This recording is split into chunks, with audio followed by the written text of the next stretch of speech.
అది 18వ శతాబ్దం. జడ్జ్ మహాదేవ్ రానడే రైలులో ప్రయాణిస్తూ ఉన్నాడు. అదే బోగిలో ఒక ఇంగ్లీష్ వ్యక్తి ఉన్నాడు. అతడి పక్కనే రానడే నంబరు వచ్చింది. ఇంగ్లీష్ వ్యక్తి రానడేను, ఇక్కడ కూర్చోడానికి ఎందుకొచ్చావు? మీ భారతీయులకు ఇక్కడ కాదు, వేరే బోగీలు ఉన్నాయి, ఇప్పుడే దిగి వెళ్ళు అన్నాడు. రానడే అక్కడ నుండి కదిలి తన వస్తువులతో దిగి వెళ్ళిపోతున్నాడు. చూసిన వారంతా ఒక జడ్జికి దక్కవలసిన గౌరవం ఇదా అని బాధపడ్డారు.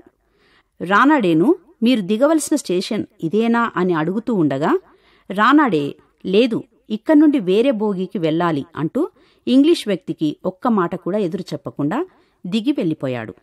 అక్కడున్న వారంతా ఆయనకు సీటు ఏర్పాటు చేయడంలో సహాయపడుతున్నారు. ప్రజలంతా రానాడేకు ఇస్తూ ఉన్న మర్యాద చూసి ఇంగ్లీష్ వ్యక్తి ఇతడెవరు అని తన వద్దనున్న వారిని అడిగాడు. ఆయన జడ్జి మహాదేవ్ రానాడే అని చెప్పారు. ఇంగ్లీష్ వ్యక్తి ఆశ్చర్యపోయి లేచి వెళ్ళి, మీరు జడ్జి అని నాకు తెలిసినట్లయితే నేను మిమ్మల్ని ఎంతో ఘనపరిచేవాడను అన్నాడు. రానాడే చిరునవ్వుతో జవాబిచ్చాడు, సహోదరుడా, నీవు పదవిని గౌరవిస్తున్నావు, కాని మనిషిని గౌరవించాలి. నేను న్యాయస్థానంలో జడ్జిని.